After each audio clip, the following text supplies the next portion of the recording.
Salve, salve, amigos e amigas, sejam bem-vindos a mais um MAC Podcast. E eu quero lembrar que o MAC Podcast é um produto da MAC Comunicação que oferece serviços de audiovisual com excelência. Você que tem seu projeto audiovisual, entre em contato com a gente. Tem mais informação lá no www.macpodcast.com.br. E hoje é um dia muito especial, como todos os dias que a gente apresenta programas aqui, né? Porque está ao nosso lado aqui, ao meu lado e ao lado seu, Iris Basílio, que vai estar conversando com a gente. Pode falar boa tarde, boa noite, bom dia. O importante é que seja bom, né? Porque essa energia que a gente está compartilhando aqui com nossos ouvintes é boa. Então é bom tarde, boa noite, boa madrugada. Você, a qualquer momento que está chegando aí com a gente. Obrigado pela audiência. Quero agradecer também ao Omar Hable, que está sempre cuidando aqui da MAC Podcast com muito carinho. Quero agradecer ao Edu também, apoio luxuoso hoje no áudio. É verdade, é verdade. E aí, Iris, cara? Seja bem-vinda, cara. Tudo bem? Tudo bem. Eu que agradeço. Para mim é um prazer estar aqui, né? É uma honra, então, estar aqui. Fui muito bem acolhida, muito bem recebida. A gente está sendo tratada igual uma princesa, sabe? Então, eu que agradeço. É um prazer muito grande estar aqui. Me sinto honrada pelo convite. Poxa, obrigado, Iris. Inclusive, para quem já acompanha a Iris nas lives de quarta-feira, junto com a Silvana Cândido, sabe que esse termo princesa já está famoso, né? Então, você que ainda não acompanha, vamos dar oportunidade para a galera acompanhar as lives das quartas-feiras, porque tá bombando, tem muita coisa boa acontecendo. E enquanto isso, eu vou te apresentar melhor, né? Doutora Iris Basílio. Eu sei que você é uma pessoa muito humilde, muito simples, mas é notório toda a dedicação que você tem, não só à enfermagem, não só aos pacientes do INCA, tanto que você vem buscando várias especializações, você não para de estudar. Então, isso aí é uma inspiração para todos nós, né, que desejamos evoluir, não só fisicamente, profissionalmente, mas também espiritualmente. E eu sei que você tem muito a acrescentar, né? E vamos começar a falar um pouquinho da questão do trabalho de enfermagem, né? Como é que começou? Como você descobriu essa vocação de enfermagem? Fala um pouquinho pra gente. Então, eu vim lá do interior, assim, do interior do Rio de Janeiro, do interior de Campos, e quando eu cheguei aqui ao Rio de Janeiro, eu tinha 14 anos. Então, quando eu lembro muito bem essa coisa que hoje a gente fala muito, né, sobre visualização, você visualizar seus sonhos. Hoje eu tenho 45, então há 30 anos atrás, isso já se fez presente na minha vida, porque eu vim lá do interior da roça, e aí quando eu passei em frente ao UERJ, e eu vi aqueles prédios todos, eu tinha 14 anos, eu fiquei encantada com aquilo, e aí eu perguntei para a moça que estava apresentando o Rio de Janeiro para a gente, e aí eu falei, nossa, o que é isso? Ela falou assim, essa daí é a Universidade do Estado do Rio de Janeiro, e dentro do meu coração eu falei assim, caramba, eu vou estudar aí, mais ou menos como tua filha fez, eu vou estudar aí. Então, quando eu olhei ali, eu ainda a gente estava no 2º grau, eu e a minha irmã, só que a gente não tinha nem noção quão difícil era entrar numa faculdade pública, né? E quando a gente veio do interior, a gente só tirava 9 e 10. A primeira dificuldade foi aqui no Rio, no ensino médio. Eu tirei 2 em física, minha irmã tirou 0. Nossa. E aí a coordenação da escola chamou a minha mãe e falou assim, olha, suas filhas não têm condição de acompanhar. Como? A escola, exatamente. E acho melhor você colocar ela num colégio mais fraco. E aí a minha mãe, extremamente resiliente, forte, e aí ela falou assim, não, então o que as minhas filhas precisam fazer para poder ficar na escola, né? O sonho começou ali. Então, ele falou assim, olha, elas vão ter que pegar a matéria desde do ensino fundamental para poder acompanhar a escola, e assim foi. Então, começou com muito sacrifício, a gente conseguiu, e aí eu passei para... E assim, e aí um detalhe para os pais, né? Porque muitas vezes a gente recebe alguns ultimatos em relação aos nossos filhos, né? Em relação a isso, olha, não vai conseguir, não tem como. Acho que o mundo está cercado de histórias em relação a isso. Quantos atletas, né, foram chamados e falaram assim, olha, não tem condição, tira, né? Olha, não vai para frente, não tem dom para isso, né? E aí a importância dos pais de estimularem, de acreditar, de investir, foi isso que nossos pais fizeram. E aí quando chegou a época do vestibular, a gente passou para todas as faculdades públicas do Rio de Janeiro. Caramba, que legal. E aí eu escolhi fazer enfermagem na UERJ, eu me formei na UERJ, né? Eu entrei na faculdade com 17 anos e me formei com 21. E dentro da UERJ, eu descobri oncologia. Então, eu nem sonhava ir para o INCA. E, assim, toda a aula que eu tinha em relação à oncologia, meu coração chegava assim, queimar. Eu falei, cara, é isso que eu quero para mim. Eu quero trabalhar com paciente oncológico. Terminei a faculdade, fui fazer a pós no INCA, e a época era INCA e o FRJ. Então, eu fiz a pós, eu era uma menina com 22 anos, né? Lá se vão tanto, a gente não pode ficar falando de idade para denunciar, né? E aí, depois da pós em oncologia, ao término da pós, eu fui chamada para fazer uma seleção para o INCA, mas seleção como contrato, como CLT, porque não tinha concurso na época ainda. E depois eu fiz o mestrado, depois entrei para o doutorado, então minha história com o INCA começou ali. E aí, quando teve o concurso, em 2010, eu fiz, passei, e lá se vão 20 anos de INCA. Eu entrei no INCA, foi em 2001, e estou lá até hoje, né, no HC3. Já fui do HC2 também, na parte ginecológica. Para quem não sabe, o INCA tem 5 unidades, tá? Então, a gente tem o HC1, que é o Hospital do Câncer 1, que é aquele prédio da Cruz Vermelha, que é o mais conhecido. Ali dentro do HC1, a gente tem a unidade do SEMO, que é para câncer, para medula óssea, né, para esse tipo de câncer. Temos o HC2, que é na rodoviária, que é só a parte de ginecologia, e o TOC também, que são os tumores do tecido ósseo conjuntivo.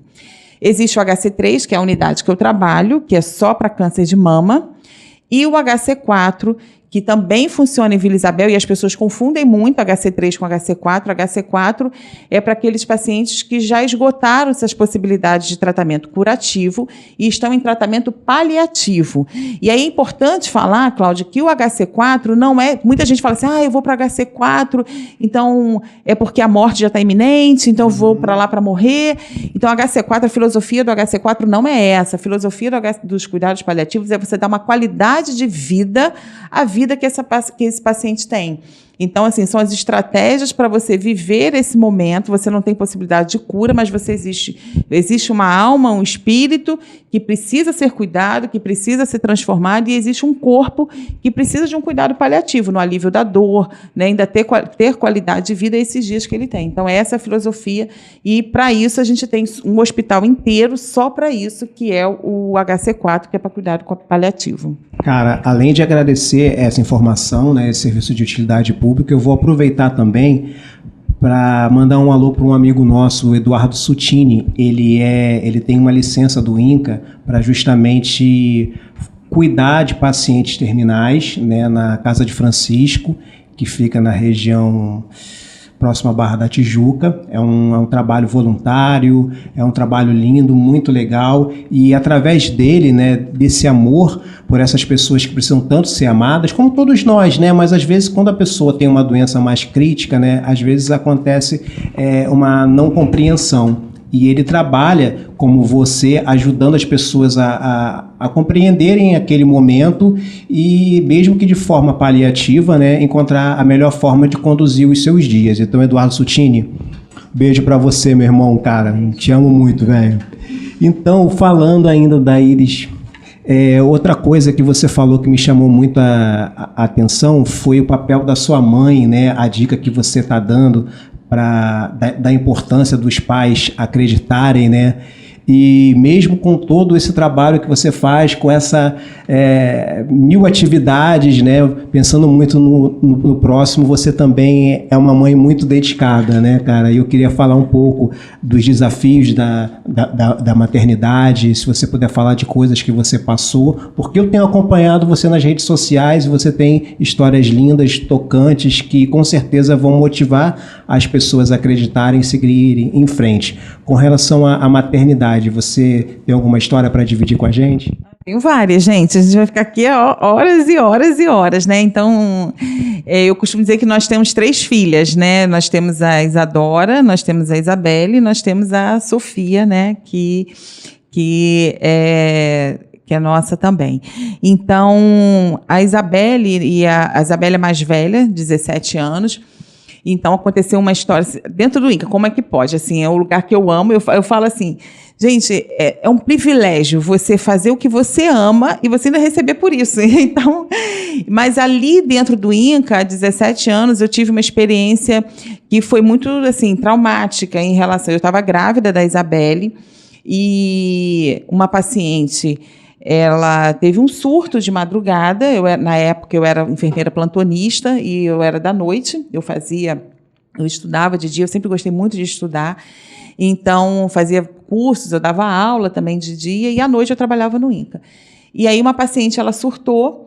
Ela não sabia onde ela estava e ela foi para arrancar o dreno, porque as pacientes retiram a mama, fazem o esvaziamento axilar. Vou dar uma deixa para explicar o que é isso, porque às vezes a gente fala as coisas e vocês podem não entender. Então, quando a paciente ela tem câncer, ela passa por uma avaliação de estadiamento. O que é isso? Ela passa por uma avaliação para ver se o tumor está localizado ali na mama, se já houve um comprometimento na axila e se já tem metástase. O que é metástase? É quando essas células cancerígenas se deslocam e vão formar tumores em outras partes do corpo. Então, essas pacientes que já têm um comprometimento, sabe quando a gente raspa o braço, vou falar assim, ou está com uma infecção de garganta que ficam uns gânglios, uns nódulos? É isso. Então, ela faz esse esvaziamento axilar, ela retira esses gânglios e fica com esse dreno, para vocês entenderem, porque forma líquido ali e precisa desse dreno para tirar. E aí essa paciente precisa ficar com esse dreno para não ter comprometimento na cirurgia, e ela não sabia onde ela estava e olhou aquilo e falou assim, o que é isso aqui? Eu vou tirar isso. Ela foi para arrancar o dreno. Quando ela foi para arrancar o dreno, eu segurei assim na mão dela para ela não arrancar, e aí ela estava em surto, ela me chutou para trás, eu estava grávida de 3 meses da minha filha, da Isabelle, e ela começou a me socar, eu comecei a sangrar ali mesmo, e aí eu acredito que, eu até na live sobre medo eu falei, olha, esse aqui foi o meu pior medo, porque eu tive muito medo de perder a minha filha, né? Então, eu, sou solidária àquelas mães que passaram por abortos, que perderam seus filhos, ainda no ventre. Então, assim, é um processo muito difícil, então, que vocês consigam dar um ressignificado a isso, porque é um processo muito complicado, é muita dor, né? E aí eu fui para a cama, com todas as atividades, eu dava aula em campus. Eu fazia supervisão de cursos de técnicos de enfermagem no interior do estado, então eu viajava muito. Eu dava aula em pós-graduação, enfim, 1000 atividades. Assim, eu ficava, às vezes, 48 horas fora de casa. E aí eu me vi em cima de uma cama, com risco de perder a bebê, e eu no início, não pude nem tomar banho no banheiro. Eu tinha que ser no leito, usar comadre, assim, então foi um processo muito difícil. Então, ela foi gerada no meio disso, mas graças a Deus deu tudo certo. O médico obstetra falava assim, olha, vamos ver se a gente consegue levar ela até o final da gestação. Se não conseguir, a gente vai colocar ela, pelo menos a gente conseguir levar até o 6º mês, ela vai para a UTI e fica na UTI. Só que nessa época eu coordenava um projeto em Campos dos Goytacazes, de ensino, que era um educandário, era um projeto de extensão, eram crianças cegas, crianças, adolescentes e adultos. E 90% dessas crianças, esses adolescentes, esses adultos que eram cegos, eles eram cegos por conta de sequela da UTI. Então, quando o obstetra tentava me acalmar, dizendo, olha, a gente vai colocar ela na UTI, meu coração chegava a disparar, que eu lá já me reportava, né? E por que eu estou falando isso? Porque cada vez mais hoje a gente escuta a importância da gente controlar o nosso medo, controlar o nosso pensamento, controlar o nosso sentimento, e os nossos medos se tornam realidade, né? Então, assim, ela não precisou ir para a UTI, eu tive que trabalhar esse medo, sem ter o conhecimento que eu tenho hoje acerca de neurociência, mas por pura intuição, eu tive que trabalhar esse medo, né, para que desse tudo certo, e graças a Deus, né, minha filha está aí com 17 anos, então foi um período muito difícil, né? Hoje ela já está aí fazendo vestibular, vai fazer 18 anos ano que vem, se Deus quiser. E tem a Isadora. A Isadora, eu também tive... Eu falo que eu sou boa enfermeira, mas eu sou péssima parideira, gente. A Isadora, eu também tive problema na gestação. E a Isadora, ela nasceu com uma malformação congênita, que isso foi muito emblemático assim, na minha vida. Tem até vídeo que eu conto sobre isso, né? Emocionante. Porque assim, quando o filho nasce com uma má formação, até hoje, o filho tem um resfriado é porque você acha que você deixou ele andar descalço, você acha que você, né, vacilou de alguma forma. Mas quando um filho seu, que é gerado por você, ele nasce com uma má formação, automaticamente você se sente culpada disso, porque você gerou. Então é como se você tivesse... E como eu tive uma gravidez muito difícil, eu sempre falava assim... Nossa, foi alguma coisa da gravidez, alguma energia gerada ali que fez com que minha filha, ela nasceu com uma malformação congênita, os dedinhos dela nasceram grudadinhos e ela não tem parte óssea, né, nesses dedos. Ela teve que fazer 7 cirurgias e foi um período muito difícil, porque ela fez a primeira cirurgia, ela tinha uns 2 aninhos, então ela foi para o centro cirúrgico com as mãozinhas mexendo e aí saiu com os 2 braços engessados. Então, assim, quando ela acordou da anestesia, ela ficava assim, mãe, tira isso de mim, com os 2 braços engessados. E ela ficou um tempo, o cirurgião dela, o doutor André Eiras, beijos, é um amigão, assim, foi um parceiro nessa época muito difícil. Eu já estava separada do pai delas. Quando a gente se separou, ela tinha 7 meses de idade, quando eu me separei do pai das 2. Então, eu enfrentei isso tudo, assim, foi um período muito difícil, né? E aí, quando ela ia tirar o gesso, eu falei, que bom, ela vai tirar o gesso. E aí, as mãozinhas dela estavam todas em carne viva, tudo assim, carne viva, exposto, porque fica, né, abafado por conta do gesso. E eu, como enfermeira, tinha que fazer os curativos e foi uma fase muito difícil. Eu dormia ouvindo os gritos dela, assim, de choro na minha cabeça. E ela chorava e ficava assim, mãe, me perdoa, porque eu acho que na cabecinha dela, ela estava sendo castigada por isso, né? Então, ela já passou por 7 cirurgias, talvez tenha que fazer mais. E aí eu cometi um erro como mãe. Eu não estou aqui só para contar glória não, tá, gente? A gente erra, e mãe erra muito, sabe? E aí eu cometi um erro, assim, que eu acho que se não fosse o meu atual esposo, Eduardo, eu acho que eu estaria nesse erro até hoje. Então, eu agradeço a ele, porque ele falava, olha, você está prejudicando a Isadora, você está prejudicando a Isadora, você está prejudicando a Isadora. Por quê? Porque por eu me sentir culpada, que é um péssimo sentimento, eu vitimava a minha filha. Então, eu super protegia a Isadora, eu não dava limite, eu tinha pena da minha filha. Então, quando ela chegava assim... Porque criança, né, gente? Criança é terrível, né? Ó, se deixar, eu vou engrenar e vou falando direto aí, ó. Pode deixar que eu vou te cortar na hora certa, se for necessário. Então, quando ela chegava da escola, assim, chorando, sabe? Porque amassaram o desenho dela, porque as crianças amassavam o desenho, rasgavam, jogavam em cima dela, falavam, você tem mão de monstro, você não sabe desenhar, seu desenho é horrível. Aí botavam apelidos, ela sofreu bullying na escola. Então, eu tive que trocar a Isadora de escola 2 vezes por conta de bullying, porque eu ia lá, não resolvia e tal, enfim. E até que, por exemplo, na escola que ela estudou até agora, no início, ela também sofreu muito bullying, mas com uma diferença que a escola se posicionou e me ajudou muito em relação a isso, que é a Escola Adventista da Tijuca, assim, um beijo, porque eles são fantásticos. Estudaram lá. É mesmo, as 2 estudaram lá. Então, eles me ajudaram muito nesse processo, mas assim, o bullying era tão grande, parece essa coisa de filme americano, que na escola, na hora do intervalo, ela queria ficar dentro da sala, ela não queria sair, e aí ela colocava a cadeira dela na porta da sala, porque não podia ficar dentro da sala, então ela botava a cadeirinha dela na porta e ficava ali com a merenda dela, e nem foi ela que me contou isso, mas a inspetora um dia me chamou e falou, Iris, olha só, eu estou com tanta dó da sua filha, porque ela fica assim, ela bota a cadeira ali, a gente não pode deixar. E aí foi assim, psicólogo, fono, enfim, foi uma luta danada. Mas eu precisei mudar o meu sentimento e a visão que eu tinha da minha filha. A virada de chave, né? A virada de chave, né? Para entender que eu estava prejudicando. Por quê? Porque quanto mais hoje eu tenho clareza disso, quanto mais você joga doença para o universo, mais você vai receber aquilo. Quanto mais você joga incapacidade, mais você recebe incapacidade. Então, e o tempo todo ela dando sinais de superação. O tempo todo ela não tem dificuldade motora, ela consegue escrever, ela desenha muito bem. Então, e aí eu tive que virar essa chave para entender que ela não era vítima de nada. Sim. E que eu não tinha culpa. Então, mãe, se você que está assistindo a gente, se o seu filho nasceu com alguma má formação e você se sente culpada por isso, então quero dizer que você não tem culpa de nada. Você não tem, as coisas são como são. E pelas leis universais, você escolheu ser mãe dela e ela escolheu ser sua filha. E vocês estão aí para traçar e viver essa trajetória linda que é a vida, né?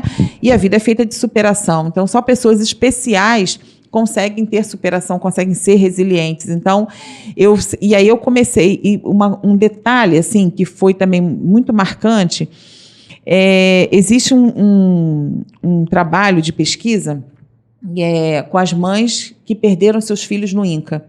as crianças com câncer, né, que morreram. Sim. E aí, a época que eu estava no doutorado, e eu me lembrava muito desse trabalho, e eu comecei a inverter também, e eu comecei a agradecer pela minha filha, por ter a minha filha, e esse trabalho ele foi marcante. Por quê? Esse trabalho de pesquisa, ele mostrou que as mães que perderam seus filhos no INCA, elas iam ao INCA todos os dias. E aí as pessoas não queriam deixar essas mães entrarem, porque os filhos já tinham morrido, então ela ia entrar lá para quê? Sim. E no depoimento elas falavam, olha, eu venho aqui todos os dias, porque foi aqui a última vez que eu vi o meu filho. Então eu venho na tentativa de sentir aquela emoção, de sentir a presença dele, porque para mim ele está aqui. Porque dali ele foi para o sepultamento, né, para o enterro. Então, assim, eu fico até arrepiada, até assim, todas as vezes que eu falo, que eu lembro disso, e eu comecei a agradecer. Eu falei, meu Deus, me perdoa porque eu tenho minha filha com saúde, ela está aqui comigo. Então, isso também foi muito... Mas é um exercício diário, né? Um exercício diário, porque todos os dias você tem que levantar da cama, colocando na tua cabeça, eu não tenho culpa e a minha filha não é vítima. Eu não tenho culpa e minha filha não é vítima e eu preciso agradecer, né? Então, e temos a Sofia. Sofia, ela é filha do meu esposo. Eu falo para ela que eu sou a mãe do coração, né? Ela não foi gerada por mim, mas é a nossa caçula. Hoje a Sofia tem 9 anos, então a Sofia, ela assim, é muito legal ver as 3 crescendo e o bacana é perceber a diferença entre elas, né? Porque eu acho que essa é a grande sacada assim dos pais, né?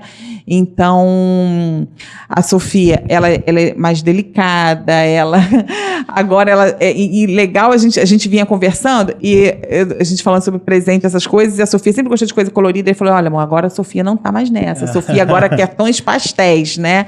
Então estamos aí com as nossas 3 meninas, né? É a casa das 3 meninas e tentando aí nos desdobrarmos e fazermos o melhor para formarmos seres humanos de bem, né, felizes e realizados, né, dessa árdua missão que é ser mãe e pai, né, mas sempre conversando, é uma coisa que a gente fala muito.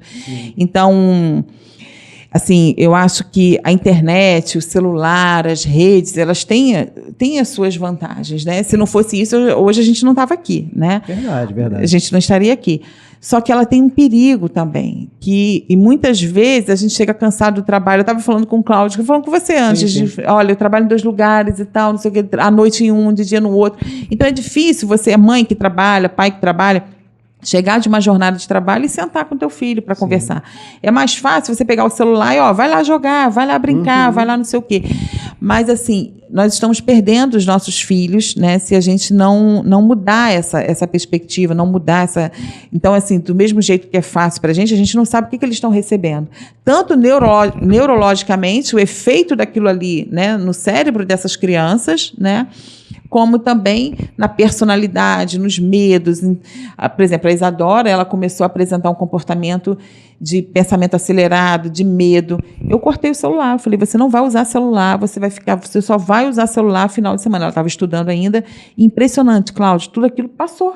Mudou, assim, sabe? Enfim. Então, é um alerta também para você, pai e mãe, né, em relação à questão do celular. E é difícil você colocar esse limite, você colocar essa possibilidade de não vai usar e tal, enfim. Mas vamos seguindo, né? Com certeza. Então, Iris, a gente nota essa gratidão que você tem com a vida, né? Essa postura tua, né, que com certeza você vem adquirindo com trabalho, com estudo, essa busca pelo autoconhecimento e fazendo parte desse contexto, como surgiu a neurociência?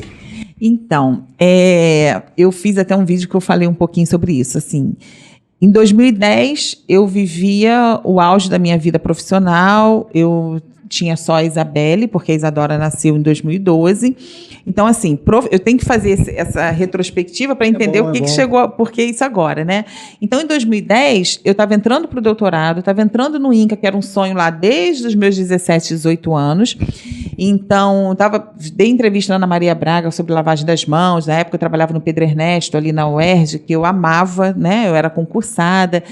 Também no outro programa de Globo Repórter, porque eu sempre fui professora, sempre dei aula, desde que eu me formei, eu me dividia entre assistência e também a docência, que é ser professora de graduação. Então, eu tinha conquistado 3 imóveis, financeiramente eu estava muito bem. Meu pai é pastor e eu era assim, o braço direito dele dentro da igreja, né? Beijo, pastor Adalberto. Então, assim, espiritualmente estava bem, tinha 3 imóveis, tinha adquirido um negócio. E isso em 2010. Em 2013, como eu estava falida, eu tinha perdido os 3 imóveis. A minha filha nasceu em 2012 com esses problemas que eu falei, de má formação, né, passando por aquilo tudo. Totalmente falida ao ponto de precisar de bolsas de comida em casa. Aconteceram várias vezes a minha filha mais velha me pediu um bombom e eu não tinha dinheiro para dar. E eu nutria sentimentos que são sentimentos assim... que mata uma pessoa. Eu me vitimava, eu tinha raiva, eu não conseguia perdoar os atores da minha vida que eu intitulava como responsáveis, culpados por aquilo tudo que tinha acontecido comigo. Eu estava separada, eu me separei. Filha de pastor, se separa, o que acontece? A igreja toda se volta contra você, sem saber o que aconteceu, né? Então, a minha casa sempre foi uma casa muito cheia de amigos e tal. E, de repente, quando eu me separo, e a decisão da separação foi uma separação minha, não houve traição nem nada, porque as pessoas logo perguntam, houve traição, né? Levantaram vários falsos em relação a mim, né? Porque a enfermeira se separou do marido, né? Por quê? Enfim, e aí foi difícil lidar com todos esses sentimentos, sabe? Muito difícil, assim, em termos de sensação. Eu vivi todos os sentimentos de rejeição, de abandono, de vitimização, de culpa das minhas filhas estarem passando aquele perrengue todo. Então, eu, nesse período todo, meu pai sempre ficou do meu lado, meu pai e minha mãe, e aí eu decido mudar de denominação. Eu saí da igreja dele e fui para uma outra denominação. E aí, quando eu falo isso para meu pai diz que eu estou morta para ele. Nossa. E aí eu fiquei literalmente sem era nem beira, né? Porque o meu pai sempre foi ali o meu esteio, meu apoiador, sempre muito meu amigo, mas ele depois reconsiderou, né? Então, enfim, a gente já trabalhou o perdão e eu amo meu pai. Quem for lá no meu Instagram vai ver até a festa de 70 anos que ele fez agora, feliz da vida, enfim. Então, assim, e aí eu percebi que eu estava, sabe por aquela coisa assim, que um abismo chama outro abismo? Então, eu percebi, por pura intuição, que eu precisava perdoar. Eu precisava amar, perdoar e ser grata, porque eu tinha um ovo só para comer, com miojo, como eu conto, né? E aconteceu, de fato, num dia de domingo, mas eu tinha boca para comer. E o fato de trabalhar, que aí é o bacana, é você ser um indivíduo único, você tem um lado profissional, você tem um lado emocional, você tem a sua vida em si, mas tudo converge para formar o ser que você é. E trabalhar no INCA e lidar com a morte, lidar com a dor, lidar com o sofrimento, me ajudou muito. Porque eu olhava aquelas pacientes que eu cuidava e eu olhava a minha vida e falei, caraca, eu não tenho que reclamar, sabe? Porque eu ainda consigo, as pessoas morrem de rir, eu falo assim, gente, quando eu sento para fazer xixi, para urinar, eu agradeço a Deus, porque eu vejo pacientes que têm tumor, que comprime a bexiga, que não conseguem urinar. E são coisas que a gente não valoriza. Eu vejo pacientes em fim de vida, com metástase, que é o avanço da doença, para pulmão, que elas não conseguem respirar. E aí eu te pergunto, você já agradeceu o ar que você respira? É uma coisa que a gente acorda e a gente não agradece.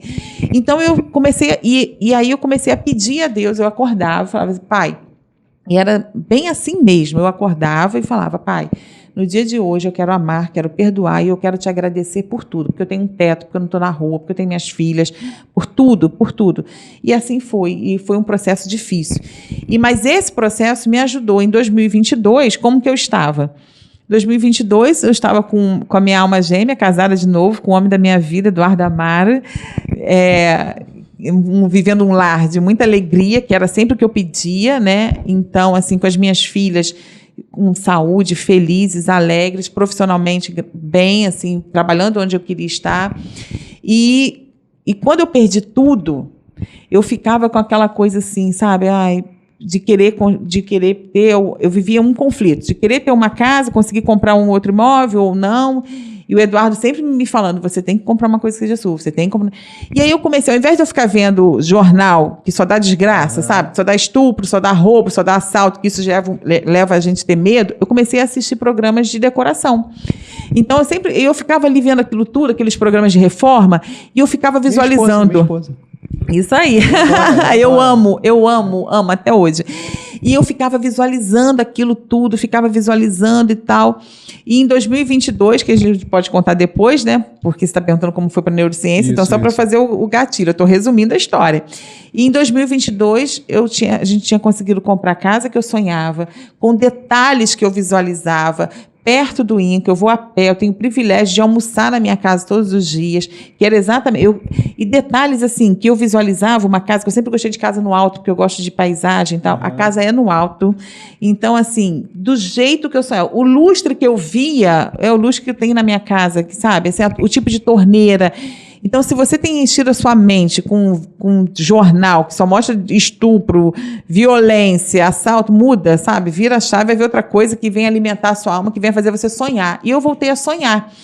Então, assim, eu costumo dizer que o Eduardo ele teve um papel emblemático nisso, né? Porque quem honra, honra, né? Ele pegou uma Iris totalmente desacreditada do amor, totalmente desacreditada, assim, de conseguir realizar sonhos, porque...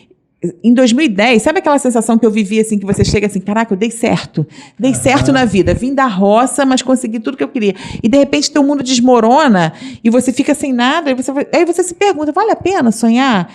Então, vale a pena sonhar para poder me frustrar? Então, e ele despertou essa coisa de sonhar, que é um detalhe, que eu sempre falo isso para as minhas filhas, quando você se relacionar com um homem, se relacionar com uma pessoa, essa pessoa, ela precisa estimular você a sonhar. Se ela sonha junto com você, você está no caminho certo, mas se ela quer matar seus sonhos, se afasta que é furada, né?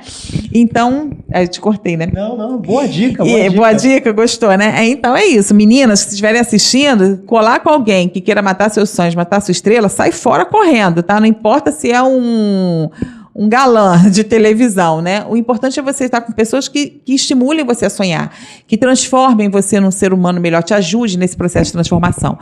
Só que eu, Cláudia, eu fiquei 10 anos tentando entender por que isso me aconteceu. Então, eu procurava resposta na Bíblia, na religião, na espiritualidade. Sabe aquela coisa que a gente... Que nem Jó. Não, eu fiz tudo certinho. Por que isso aconteceu comigo? Por que isso não sei o que e tal? E eu não encontrava respostas, até que eu deixei para lá. E num belo dia, foi aí que entra a neurociência. Por que hoje a gente está aqui? Porque eu sempre fui uma pessoa totalmente avessa à rede social. Eu não tinha Facebook, não tinha Instagram, não tinha nada disso, gente. Hoje lives com 100 pessoas e muito mais, e tudo bem. Então, como que foi isso, né? Porque eu não sempre fui contra isso, sempre fui muito reservada. Então, mas sempre dei palestras, pregava, dava cursos, enfim. Então, o que acontece? Eu, num belo dia, estou de plantão e contei essa história toda das minhas pessoas para uma amiga lá da maternidade. Eu também sou da maternidade escola, da UFRJ. Então, até quando eu fiz o concurso para o INCA, né, são parentes, meus parentes falaram assim, não acredito, você está na maternidade escola, lugar que nasce criança, um lugar bom, um lugar de vida, você vai fazer concurso para o INCA, lugar de morte, que é que as pessoas pensam, né? Câncer é morte, mas eu amo todos os dois lugares. Então, eu estava de plantão na maternidade escola e contei isso para uma amiga, Marlene Ribeiro. Beijos, Marlene. Ela também é uma das responsáveis por estar aqui, porque quando eu conheci o Eduardo, ele começou esse despertamento da consciência veio dessa época. Sim. A gente se conheceu em 2014, 2015. Ele me apresentou o Osho, que é um filósofo indiano, que já é falecido, morreu nos Estados Unidos, e eu comecei a ler, e quando ele me apresentou, eu fiquei assim, encantada pela filosofia do Osho. Eu comecei a ler, devorar, porque eu sou assim, se você me falar, eu vou a fundo. Então, eu comecei a comprar livro. Ele ainda brincava comigo, falava assim, cara, tu vai saber mais de Osho do que eu. Eu falei, não, mestre, não, você que é o mestre. Então, eu comecei... Então, esse processo, ele não aconteceu agora, ele já vem, só que eu não tinha me atentado para isso, né? E aí a Marlene vai e fala, caraca, quando eu contei tudo para ela, falou, caraca, você é uma co-criadora nata. Eu falei, o quê? Co-criadora? O que é isso? Aí ela, você precisa conhecer a Elaine Ourives, que é uma neurocientista, não sei o que e tal. Aí ela me passou uma aula dessa neurocientista, que é do Sul. E nessa aula, assim, que ela estava dando, de 3 horas, sabe quando você entende a tua vida inteira? Aquilo que eu não consegui entender em 10 anos, eu consegui entender aquilo ali pela neurociência. E numa aula de 3 horas. Então, ela foi citando os autores, né, nessa aula, Elaine Ourives, e eu fui procurando. Então, ela citou Amit Goswami, eu fui lá, fiz o curso com ele, estou fazendo ainda. Ela citou Greg Braden, eu fui lá, comprei livros dele. Ela citou o Proctor, eu fui lá, comprei livro, e aí comecei a fazer cursos dela. Aí eu falei, não, eu preciso entender a neurociência. Eu falei, então, eu fui fazer a pós na PUC em neurociência. Então, que eu estou cursando ainda a pós em neurociência pela PUC online. E aí, fora a pós, né, em neurociência, eu estou fazendo outros cursos em física quântica, em reprogramação mental. E também as pacientes, porque assim, o jeito que eu cuido sempre foi esse, só que eu não tinha um nome para isso. Quando a paciente chega chorando na sala de curativa, eu falo com ela, você já parou para agradecer? Só que isso tudo era intuição. Hoje eu tenho conhecimento da neurociência e eu já sei exatamente o poder disso no corpo. Então isso ficou ainda mais visível no meu dia a dia. E aí as pacientes começaram a me perguntar que no INCA não tem terapeuta, não tem enfermeira holística, não tem enfermeira holística? E eu falei, não. E aí eu estava na dúvida se eu faria essa pós também, até que uma amiga, que é paciente do INCA e é a nossa amiga, ela me perguntou, amiga, quando que o INCA vai ter uma enfermeira holística? E eu estava na dúvida e quando a gente vai para esse lado, a gente fica sempre antenado com as coisas, eu falei, isso aí é um sinal que eu tenho que fazer. Então, eu também estou fazendo a pós em terapias integrativas, holísticas. Ai, gente, Eduardo arregalou um olho, que não dá para vocês verem. Que eu acho que agora foi spoiler, ele não sabia. Ele tá aqui rindo. Furo de reportagem. Furo de reportagem. O marido pega de surpresa, gente. Ele tá se benzendo aqui. Então, além da pós em neurociência, eu também estou fazendo a pós em terapia holística para que a gente possa estar realmente cuidando de uma forma integral, né? Sim. Então, foi assim que veio a neurociência para minha vida. É legal quando você fala de neurociência, quando a gente está falando de gratidão também ao mesmo tempo. Eu sou muito grato porque o pouco de conhecimento que eu tenho, muito dele é também intuitivo, sabe? E quando eu começo a entender que eu tinha aquela intuição daquele conhecimento que eu estou começando a adquirir, eu falei, nossa, caramba, como eu sou privilegiado, né?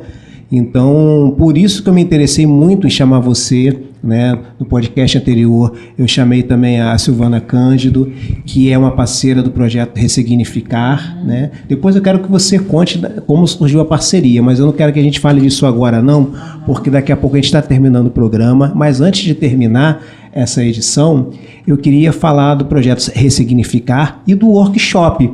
E já dá spoiler, né? Já que o programa aqui hoje, o podcast está cheio de revelações, né? Né, Edu? Muitas revelações, coisas boas, coisas positivas, né? Tudo envolve muito carinho, muita coragem, muita dedicação. E com toda essa dedicação, carinho e coragem, eu queria que você falasse para a gente do workshop que vocês estão organizando. Então, o que acontece? A gente foi, com tudo isso, a Silvana também tem uma história de vida bem emblemática, né? Então, vocês vão saber aí daqui a pouquinho. E então, a gente pensou de fazer uma live, né, para a gente estar falando sobre essas questões todas que a gente falou aqui. Só que o objetivo era fazer uma a cada mês ou uma a cada 15 dias. Só que as pessoas gostaram tanto e pediram para que fosse toda semana, toda quarta-feira. Então, toda quarta-feira, às 20h17, ou no Instagram dela ou no meu, a gente está fazendo live sobre esses temas e os temas que as pessoas escolhem. Só que as pessoas começaram a pedir um evento presencial, para que a gente pudesse estar falando sobre essas questões. Porque qual é o grande mal do século? Não é mais a oncologia, não é mais o câncer, é a ansiedade. E a Silvana, ela fundou esse projeto Ressignificar, e o objetivo é você trabalhar o toque terapêutico no controle da ansiedade. Então, como que você alivia a ansiedade através do toque terapêutico? Iris, mas como que você entra nisso? Quando ela veio falar do projeto Ressignificar, eu falei, olha, o toque terapêutico, você precisa estar alinhado emocionalmente. Porque se você for dar um toque terapêutico, se você tiver cheio de mágoa, ressentimento, raiva, vitimização, julgamento, esse toque ele não vai ser terapêutico, ele vai ser adoecedor. Então, a proposta do workshop é trabalhar sentimentos, trabalhar questões teóricas como a ansiedade, a angústia espiritual e como se trata angústia espiritual através do perdão. Então, a gente vai falar também sobre o perdão. A Silvana, ela está terminando a psicanálise, não, acho que ela já terminou, mas ela tem a formação em PNL, que é a Programação Neurolinguística. Então, a proposta do workshop é dar um conteúdo baseado na neurociência para você entender o que você faz no seu corpo quando você tem a ansiedade, quando você tem a falta de perdão, quando você tem a angústia, e técnicas de PNL para você tratar isso ali e encontrar ferramentas para você trabalhar no dia a dia. Porque já perguntaram, mas meu problema é muito sério, vocês não vão conseguir tratar em um dia só. que seja, mas só que você vai encontrar ferramentas, estratégias para você dar continuidade, né?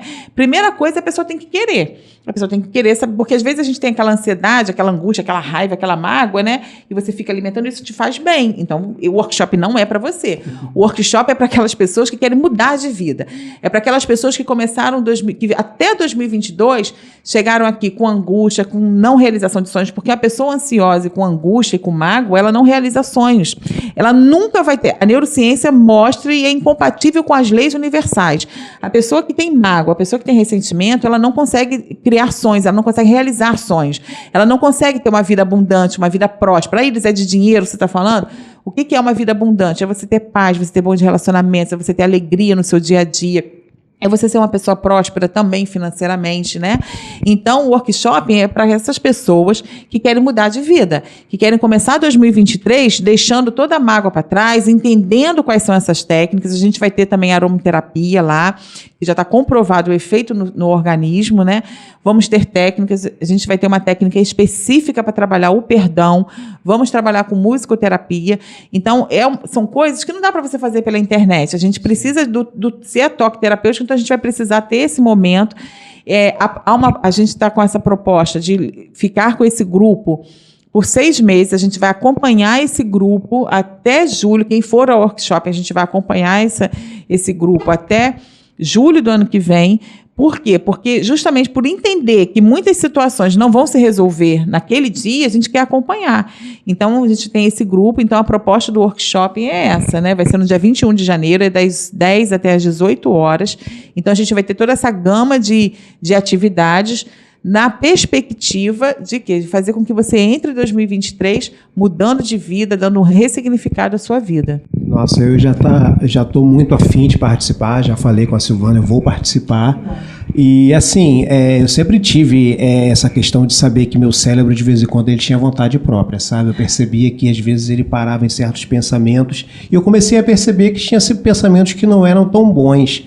Mas eu sei que, às vezes, é difícil você se desligar desses pensamentos que você percebeu, você que já percebeu que aquele pensamento, que muitas vezes pode ser justamente alguma coisa ligada a uma mágoa, né? Necessidade de perdoar. Esse é um exemplo de um pensamento ruim que te coloca para baixo, fecha as portas do universo para você. E como a gente aprende a resolver questões como essa? Trabalhando. E o workshop eu vejo como uma porta aberta para a gente poder trabalhar tudo isso, para encontrar esse autoconhecimento.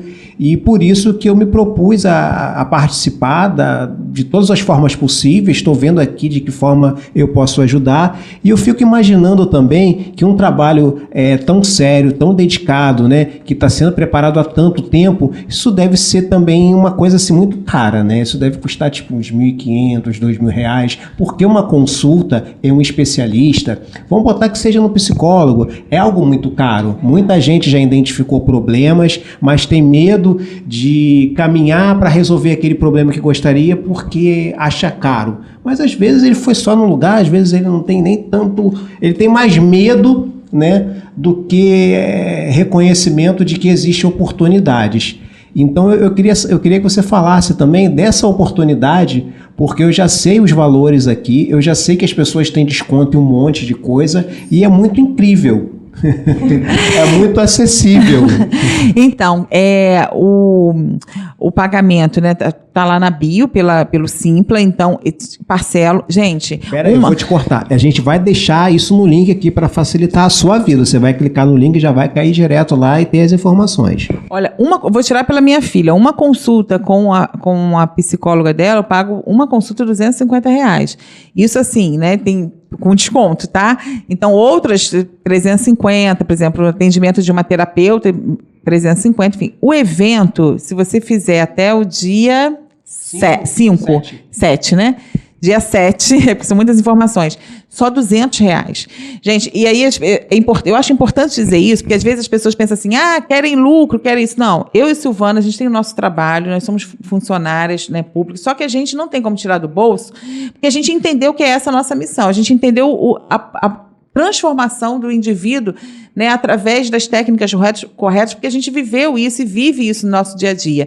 Então, aqui a gente, por isso que é tão barato, R$200, parcelado ainda no cartão, você vai pagar R$20 por mês. O que são R$20, né? Perto de toda uma mudança, uma transformação, um acompanhamento por 6 meses. Você não vai achar isso em lugar nenhum. Então, o objetivo não é lucro. Então, só que a gente precisa custear o coffee break, custear o local, né? Custear som, fotografia, todas essas coisas, né? Para dar uma qualidade, né? Para as pessoas que irão. Então, por isso que é tão barato assim, porque se você pensar das 10 até as 18 horas com coffee break, com tudo que vai ser feito lá, nunca que você vai... Do Nova América, lugar de fácil acesso, com metrô, dentro do shopping, metrô do lado. Então, assim, nunca que você vai conseguir um evento o dia inteiro, né, por esse valor. Então, assim... Só não vai realmente quem não quer, porque não é dinheiro, porque R$20 por mês, né? Vamos combinar que isso é possível, é totalmente acessível. Então fica a dica, vença o seu medo, trabalhe o seu medo, encare essas questões que envolvem principalmente ansiedade, conforme a Iris falou, questões também que envolvem depressão, enfim, tudo que envolve o autoconhecimento, dá uma oportunidade aí. Eu não vou perder essa oportunidade, eu já estou aqui fechado já com a Silvana Cândido, agora estou fechado aqui com a Iris também, graças ao Edu, e não vamos perder essa oportunidade. Iris, e por falar em não perder a oportunidade, tem outros assuntos que envolvem tudo isso que a gente está falando, que eu gostaria de continuar conversando com você nesse mês de janeiro. Só que o que acontece? A gente tem aqui um limite de tempo, e a gente, para dizer a verdade, já estourou esse limite de tempo. Eu fiquei muito feliz por isso, porque o assunto rendeu muito, tá ótimo, eu sei que todo mundo vai adorar. Então eu queria convidar você a falar mais um pouquinho de temas específicos, de repente no próximo bloco. Você topa? Com certeza, está topado. Então eu quero agradecer muito a sua presença, participação nesse episódio, quero agradecer o Omar, quero agradecer o Edu, quero agradecer a Deus por tudo e agradecer a você que está do outro lado, que está curtindo o nosso programa, que está compartilhando, que está se inscrevendo no canal. Então quero agradecer a você, Iris Basílio, muito obrigado, cara. Eu que agradeço, Cláudio, foi fantástico, muito bom estar aqui, agradeço a vocês, agradeço a todo mundo e realmente agradecer a Deus, que é o nosso mestre maior, né? Eu que agradeço, muito obrigada. Então todos nós agradecemos, obrigado e até o próximo bloco, hein? Tô esperando você.